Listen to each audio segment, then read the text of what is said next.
The sunlight was so perfect that it made me irritated. Spring at Seongyeon University was excessively flawless. The cherry blossom trees lined up across the campus were in full bloom, as if each and every flower had been calculated and placed like a decorative ornament. The petals caught the light and shone half translucent, and when the wind brushed past, they poured down like white rain. You could tell the foundation behind the school didn't spare money even in small things like this. The grass wasn't disturbed by even a single inch, and the fountain's streams sliced through the air and fell at exact angles. It was too peaceful, too beautiful, so it was boring. Yoon Igaeol, a first year in the Department of Business Administration, sat on the marble edge of the fountain and lazily crossed his legs. The outfit for the shoot fell perfectly, as if it had been custom-made to match his body. The deep navy velvet jacket held a subtle sheen under the sun, and the silver embroidery at the cuffs glittered delicately every time he moved. The collar of his shirt was adjusted to make his neckline look longer, and the loafers that ran sleekly over the tops of his feet proved his background without a word. A young master raised with care. No one needed an introduction, everyone called him that. Mr. Igaeol, just a little more to the left with your gaze, yes, good. Keep the expression a little colder. The shutter sound burst in rapid succession. Igaeol lifted his chin by the smallest degree. The long fall of his eyelashes shadowed his eyes, whose outer corners tilted slightly upward. That subtle angle alone was enough to create the impression that he was looking down at people. His skin was glass clear under the sunlight, and his complexion carried a thin wash of rose. His lips were smoothly closed, and even without smiling, he already looked arrogant enough. He didn't have to change his expression to be cold. He was the type whose very presence cooled the air around him. Ah, seriously, it's disgustingly hot. At the low remark, the staff hurriedly waved fans. Someone handed him a bottle of water, and someone else pulled the shade a little farther. His mood mattered more than the weather. That was when it happened. From far away, a noisy shout of ki exploded. 1, 2, 3. A dull thud of impact. Laughter. Voices mixed with rough breathing. Igaeol's expression hardened just barely. It was the kind of heat he hated. The smell of sweat, muscles, a rough, straight-line kind of energy. Whoa, hey, Dojin, was that for real in Ippon? Pork belly tonight. A group was walking over from the field, and at its center, Dojin was there. The moment Igaeol saw him, he instinctively stopped breathing. He was tall. Not just tall in a way that seized the entire field of view. A lanky body close to 190 centimeters naturally pushed everyone else into the background. Shoulders hardened by judo showed their breadth clearly even under a varsity jacket, and his neck was thick and solid. The outline of muscle was obvious even beneath his t-shirt. His wrists were thick, and the tendons on the back of his hands were alive. Sweat glistened over his bronze skin. Big droplets slid slowly down his throat, past his collarbones, and disappeared into his shirt. Between short-trimmed hair, his forehead was neat and straight, and beneath dark eyebrows, his eyes were deeper than expected. He was smiling, but it wasn't light. That smile belonged to someone who didn't lose his center even inside a noisy crowd. A strong alpha. The word rose sharply in Yoon Igaeol's mind. Even though he'd taken suppressants, his heart responded just slightly. Dojin's scent could be felt even from far away. It wasn't strong, but it was heavy. A scent as solid as dried tree bark. Hot, but not sharp an alpha's body scent that felt strangely steady. Dojin flicked his gaze toward the chute. Oh, looks like you're filming. Sorry for getting in the way. It was a low, stable voice, a tone that didn't show off strength, yet made you feel it. His eyes lingered on Igaeol for a moment. Igaeol met his gaze as if it were nothing. Usually in that moment, alphas waver. Even if suppressants press them down, their gaze slows at least for a second at the dominant omega scent that leaks out. Their pupils shake, or their Adam's apple moves. But Dojin frowned slightly, and very naturally he turned his head. He avoided it. That brief moment scraped across Yoon Igaeol's pride. He avoided me? Igaeol's fingers clenched, almost imperceptibly. Then, the equipment stacked beside the set tilted. Someone must have bumped it. Watch out! Someone shouted, but it was too late. The pile slanted toward Igaeol. Igaeol instinctively squeezed his eyes shut. In that split second, a firm arm wrapped around his waist. His body lifted into the air. His breath jammed in his throat. A hot body temperature brushed through his hair. His back hit a solid chest. A palm closed precisely around the line of his waist. The force was neither too much nor too little. A movement driven by pure instinct to protect. At his nose, the deep woody scent sank in more clearly. The scent of a strong alpha. Even beneath suppressants, his heart boomed loudly. Gil slowly opened his eyes. Right above him was Dojin's face. It was close. Too close. A bead of sweat fell along Dojin's jawline, and under thick lashes, his eyes looked down at Gil. It was a distance where their breaths could touch. "Are you okay?" The voice was low and calm. Gil forgot to answer. It was the first time someone had lifted him this easily. Not by overpowering him, but naturally. As if it were obvious, Dojin carefully set Gil down. The moment the hand around his waist fell away, a strange emptiness brushed past. "Are you hurt anywhere?" It was a plain question. No desire, no calculation. Gil's heart gave another odd beat. "Take your hands off." His lips moved coldly. Dojin smiled just a little. "I already did." At that, laughter burst around them, but Gil didn't smile. Dojin nodded at the call of his teammates and turned away, without any lingering. That broad back grew farther and farther away. Dojin's back receded. Gil didn't take his eyes off him. That back, with the varsity jacket slung over one shoulder as he naturally seeped into the group, was somehow unbothered and somehow solid. His wide shoulders shifted subtly with each step, and under the sunlight, his bronze skin shone slowly. A few petals fell over his head, then slid down as if nothing had happened. That scene looked strangely vivid to Gil. A moment ago, the feel of the arms that had lifted him still remained around his waist. They were firm and hot. The pressure of the hand had been precise. It hadn't squeezed more than necessary, and it hadn't hesitated either. It had been the hand of someone who protected as if it were natural. He had never been held like that. In Gil's world, contact was always calculated. Even a handshake carried a balance of power beneath it. An arm around the waist meant possession, not protection. When someone grabbed him, it was usually mixed with desire or calculation. But Dojin had worn a face with no calculation at all. That was what felt strange. With a blank expression, Gil looked back toward the camera. "Let's continue." It was a short sentence, but there was slightly more force in his voice than usual. The shoot went on. Shutter sounds, lighting, people moving, everything looked as if it had returned to normal. But Gil's gaze kept drifting toward the field. Dojin was already laughing among his teammates. When someone lightly punched his back, he tossed something back without a care and laughed again. That laugh was the same one he'd had earlier at the shoot, unadorned, soft, and strong. And it was a laugh that didn't acknowledge Gil at all. That fact pricked at his heart like a thin thorn. After that day, Gil didn't go out of his way to look for Dojin. There was no reason to. He was busy. He had lectures, and at night, he had dinners with his family. At tables where corporate executives sat together, the youngest son always had to sit properly. He didn't speak much, but even the angle of his smile and the speed of his nod were adjusted. Gil, how's campus life these days?" At his older brother's question, Gil set his water glass down. "It's fine. I heard there's a promising prospect in the judo team. Dojin?" When that name came out, his heart sank just for a moment, slowly. Gil didn't move his face. "Is there?" A sponsorship request came in. His match record is decent. Gil moved the fork in his hand slowly. "I see." He didn't ask more, but that night, lying in bed, strangely, the name kept ringing near his ear. Dojin. Even though he tried not to think of it, it kept coming back. Not the moment he'd been held, but the moment Dojin turned his head. The avoided gaze. That was more vivid. Gil closed his eyes. How ridiculous. He muttered softly. Dojin, as a presence, spread into Gil's daily life quietly, yet like a stain that couldn't be erased. Normally, Gil would have cut off the type who ignored him or treated him with indifference at once. There were always people around him lowering their heads and speaking in wanting voices. And Gil was used to reigning over the tops of their heads. But Dojin was different.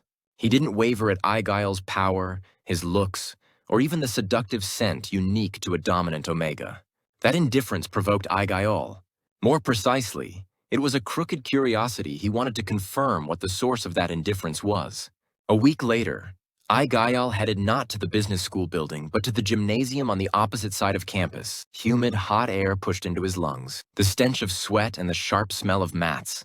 It was an environment Gil instinctively hated, but he stood at the entrance of the judo hall without blinking once. "Kuachang!" A heavy sound rang out. A huge body slammed down onto the mat. Seo Dojin, again. The coach's shout echoed. At the center of the mat stood Dojin in a white jai. The jie was soaked and stuck to his skin, revealing the movement of his muscles as they worked beneath it. He looked far more threatening and massive than when he wore his varsity jacket. Dojin grabbed his opponent's lapel. The veins on his thick forearms bulged as if they might burst, and the way he sank his lower body was as solid as a predator about to hunt. Ha ha! Breathing roughly, Dojin surged in at once. The sequence breaking the opponent's balance, wrapping the waist, lifting held not a trace of hesitation. The opponent floated in the air, then slammed onto the mat again. A perfect ippon. Agil stared at the sight as if possessed. Those arms, those thighs, seeing with his own eyes how much tremendous power those parts that had lifted him just before contained. He felt strange. His heart jolted hard near the pit of his stomach. It wasn't simply that he was scared. At the same time, two extreme impulses rose up together. The desire to be pressed down by that overwhelming strength once more, and the desire to place that strength entirely beneath his own feet. Huh? You're the one from before? As training paused for a break, Dojin, coming out to drink water, spotted Ai-gyol. Dojin's eyes swept slowly from Ai-gyol's head down to his toes. A luxury coat and pale face that didn't belong here at all. What's a dull young master doing here? Lost your way? Dojin approached, wiping sweat from his face with a towel. The closer he came, the more his heat traveled through the air and reached Ai-gyol. The strong alpha pheromones were scattering everywhere. Even though Ai-gyol had swallowed suppressants before coming, the back of his neck tingled. It's Yoon Ai-gyol. Don't call me doll, whatever. Sure, Ai-gyol. But why are you here? This isn't the kind of place you come to watch. Dojin stood in front of Ai-gyol, blocking him. The shadow made by his 190-centimeter frame covered Ai-gyol completely. Dojin's shoulders rose and fell as he caught his breath, and each time the movement of his chest muscles was threateningly close to Ai-gyol's face. The scent from Dojin, woody and heavy, like a forest after rain, muddled Ai-gyol's reason. Just my brother mentioned you. Said you're a prospect in the judo team. Ai-gyol lifted his chin, pretending to be calm. Dojin's eyes narrowed for a brief moment. Your brother? Who's your brother? Yoon Ai-jun of Seongyun Group. You'd know. The ease vanished from Dojin's face. He knew exactly who the owner of the huge capital that could shake his path was. But instead of becoming servile, Dojin let out a low, scoffing laugh. Ah, so you're that family's youngest. No wonder your hands are so damn soft. Unexpectedly, Dojin tapped Ai-gyol's hand. Dojin's rough fingers, thick with calluses, brushed the smooth back of Ai-gyol's hand. It was a short contact, but Ai-gyol flinched as if a spark had jumped. I told you not to touch me. Be careful, Yoon Ai-gyol. This isn't a place you can just stroll into. If you get sweat stink on you, won't your brother scold you?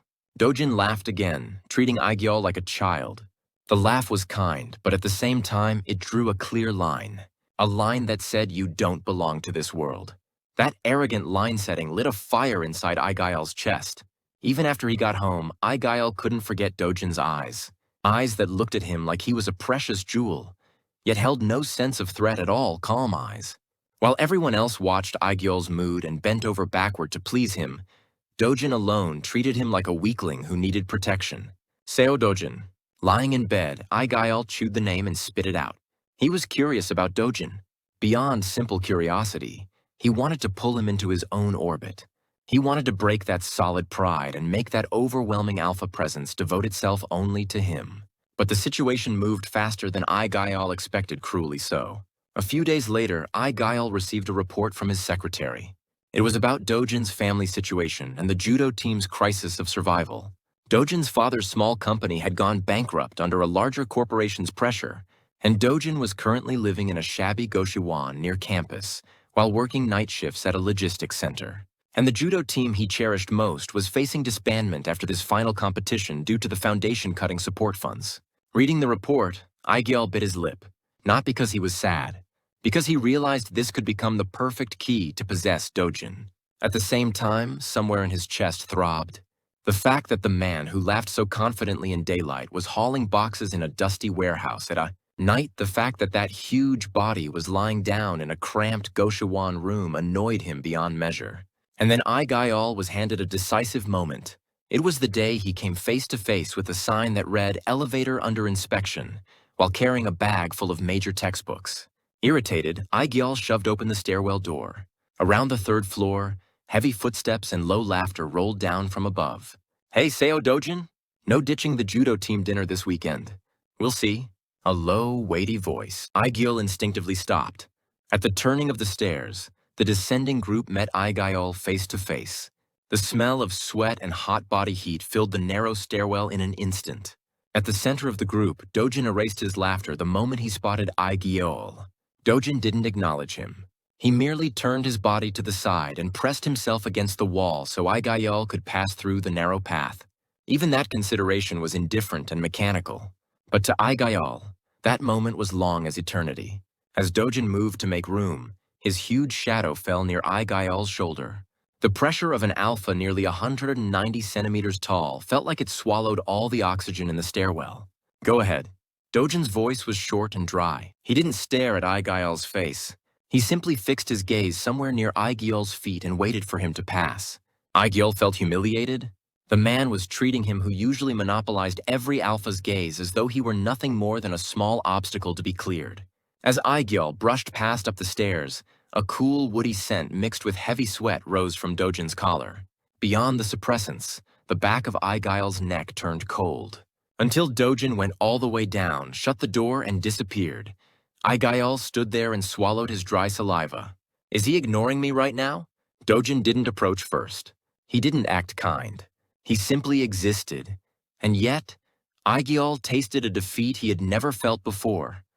The fact that he couldn't disrupt that calm orbit. He felt a sharp ache somewhere in his chest. This was supposed to be a relationship where he stood above. Money, power, even secondary gender, everything favored Aigil. But looking at an alpha who shone alone like that, all the glamorous things Aigil had began to feel fake. I want him. A desire sprouted inside Aigil. It wasn't simply that he wanted to torment him. It was a sticky, mischievous possessiveness, a desire to force that lofty alpha to his knees, to make him breathe that rough breath only for him. That night, Aigil headed to Dojin's part-time job location, 2 a.m. in front of an old convenience store. Dojin was covering a night shift for a classmate who worked there. At the hour when all the city's noise had died, only the fluorescent light in a convenience store tucked into a back alley corner spat out an irritated brightness. Perhaps the old ballast was dying at intervals. The light flickered, casting irregular shadows over the major textbooks on the counter. Under those shadows, Seo Dojin moved his tightly closed lips. The worn t-shirt he wore instead of his GI had a stretched neckline from too many washes, but it couldn't hide the massive frame beneath. The sight of a 190-centimeter giant jammed into a narrow chair gave off a strange pressure like a huge predator stuffed inside a chicken coop. He was exhausted. During the day, he'd been thrown around until his whole body felt crushed in judo practice. Then at night, he'd run non-stop at the logistics center. And now, here, he was forcing himself awake, reading a book in place of his friend. His eyes were bloodshot, and even the tips of his thick fingers trembled faintly. Only one thing ruled his mind: reality. His father's factory that had collapsed, the debt collection calls that came every day, and the news that the judo team, his entire world, was on the verge of being dissolved after the foundation cut their funding. Dojin had lived his entire life as a strong alpha. He'd never bowed to anyone, and he'd seized everything with his own strength. But in front of capital, a massive wave, his muscles couldn't do anything. Ding-ling, welco. At that moment, the old convenience store door opened. Dry night air swept in, and with it came a scent that could never belong in this miserable space. Dojin didn't even need to look up, a scent that turned a convenience store full of dusty, fishy air into a blooming garden in an instant.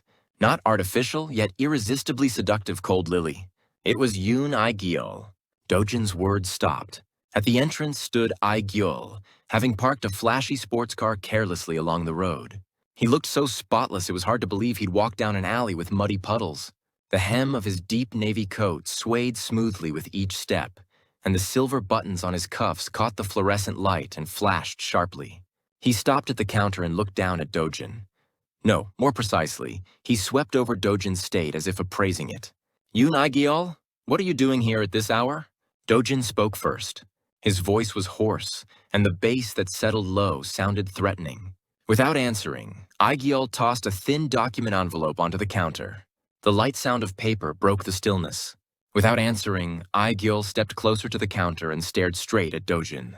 Under the fluorescent light, Dojin's face looked slightly gaunt. Fatigue lay around his eyes, but his gaze itself remained clear and solid. Hyung, you're living pretty pathetically. At Aigael's insult, Dojin's eyebrow twitched. What? They say the judo team's getting dissolved. Your family's about to end up on the street. And you're here doing this for a few $1,000 an hour? You said you were a capable alpha, guess it was all bullshit. Dojin closed his book. As he rose slowly, his presence pressed down on the entire convenience store at once. With the counter between them, their eyes collided violently. Yoon-gi-yeol, you don't know a damn thing. Dojin's voice sank low. The alpha pressure that surfaced when he was angry swept across Aigael's whole body. Instinctive fear surged, but Aigael didn't retreat. Instead, he leaned across the counter, moving even closer to Dojin. What if I say I'll fix it? What? Your judo team, I can make our foundation sponsor it again. Your family's debt? I could pay it off with my allowance alone. I can make it so you only have to focus on judo, Hyung.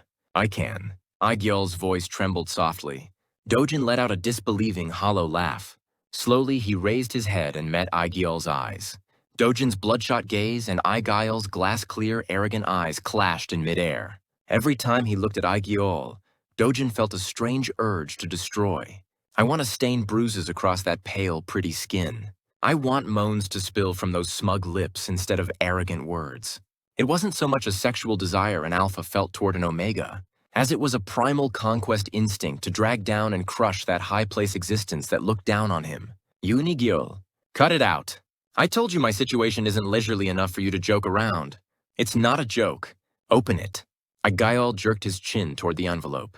Dojin hesitated, then pulled out the documents. Inside were a sponsorship contract for Seongyeon University's judo team and a debt repayment certificate under Dojin's name. When Dojin checked the amount, his pupils shook hard. A number he'd never earn in his lifetime of training was written there. What the hell is all this? Down payment for buying you. And collateral for the sincerity you'll have to show me from now on. Aigael leaned farther over the counter. As the distance narrowed, the lily scent flooded Dojin's lungs violently. Dojin instinctively tried to step back, but Aigael's hand caught Dojin's shirt collar first. I'm hetero, Yoon-gi-yeol. I told you Omega scent just gives me a headache. Dojin bit out the words. He meant it. He'd never liked Omegas.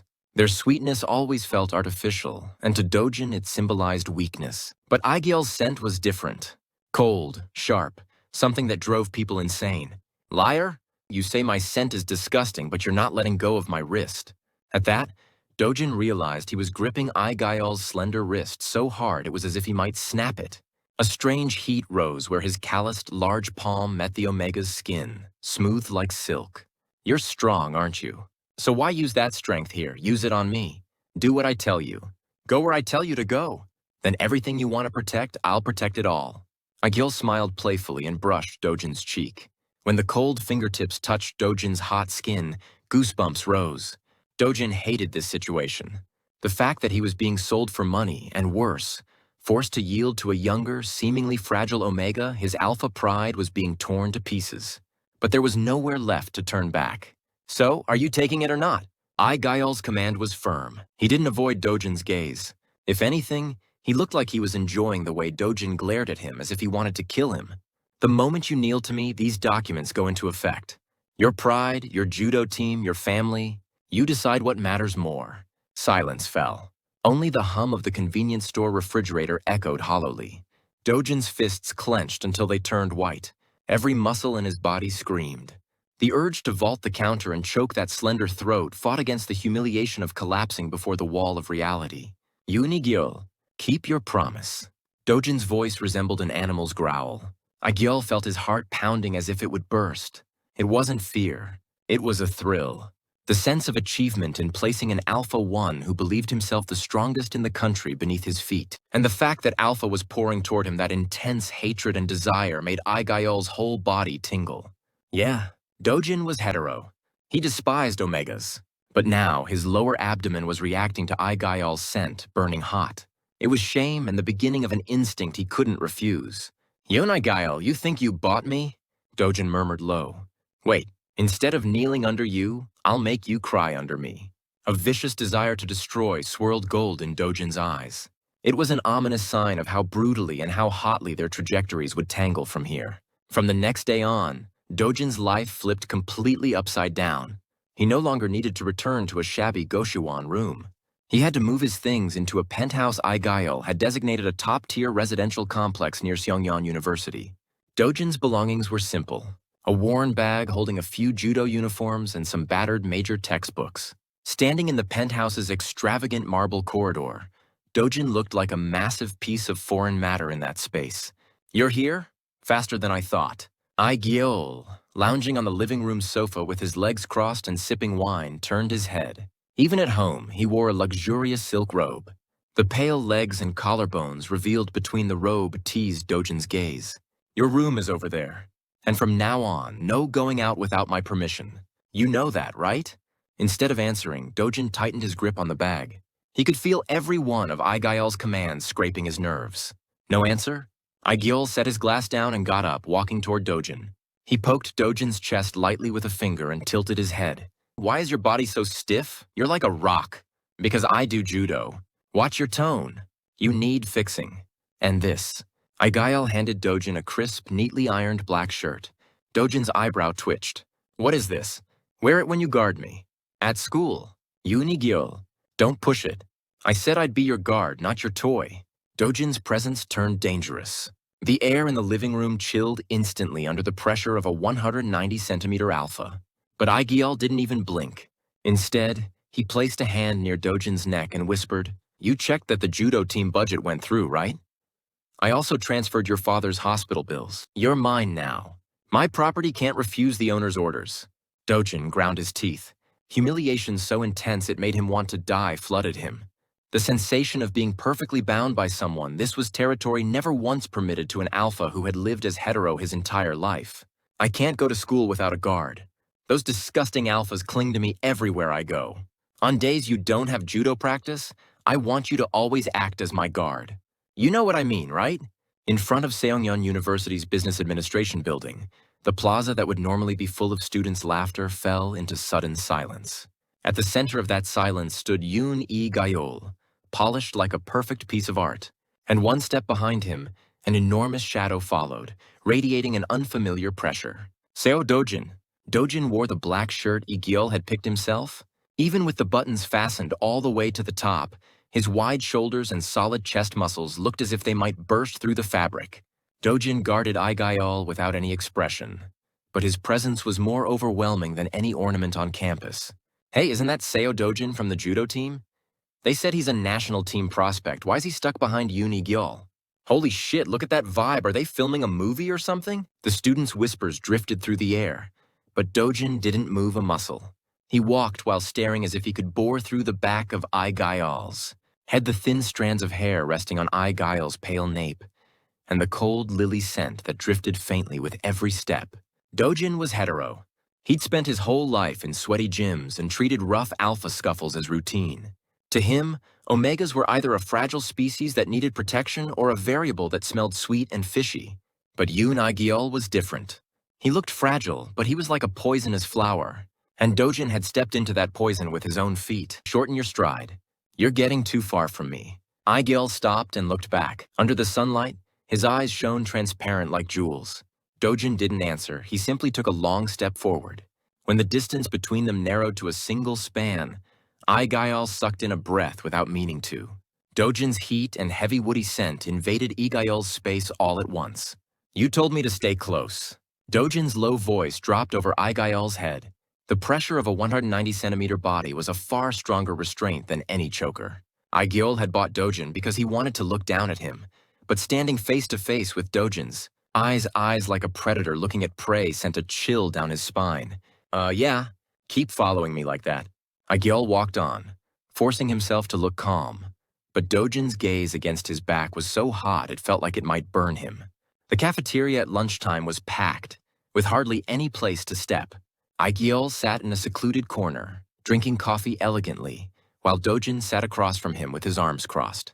He looked like a knight guarding a king, or like a hunting dog ready to bite its owner at any moment. Then Choi Kang-jun, a dominant alpha from Aigail's department, approached with his group. "Aigail eating alone? And who's this huge guy next to you?"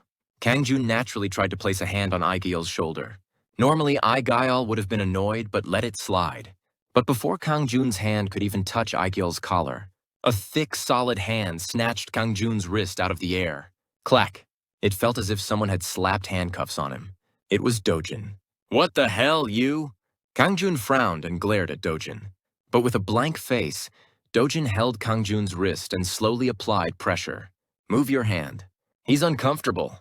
Dojin's voice was low, but cold enough to freeze the entire cafeteria. Alpha pheromones poured from Dojin, pressing the cafeteria air into something heavy.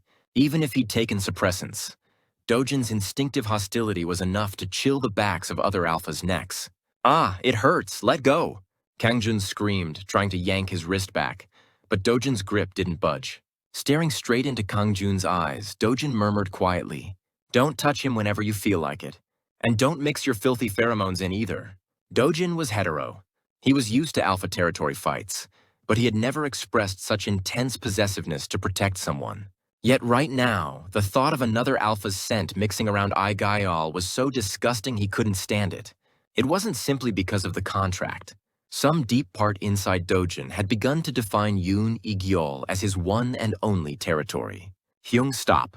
When Ig-yeol spoke softly, Dojin finally released Kang Jun's wrist as if throwing away trash. Kang Jun's group, crushed by Dojin's presence, spat out curses and hurried away. Ig-yeol looked up at Dojin. Dojin's eyes still flashed with a wildness that looked ready to explode at any moment. "That was too much. You didn't need to get involved with them. The one involved isn't me. It's you. Why do you let just anyone touch you?" At Dojin's sharp question, Ig-yeol was left speechless. Dojin stepped closer, planted both hands on the table, and leaned his upper body down. Dojin's massive frame formed a cage around Ig-yeol. Please look forward to what's coming next. Don't forget to subscribe. New stories will be uploaded soon. I will be back with even more compelling and unforgettable stories.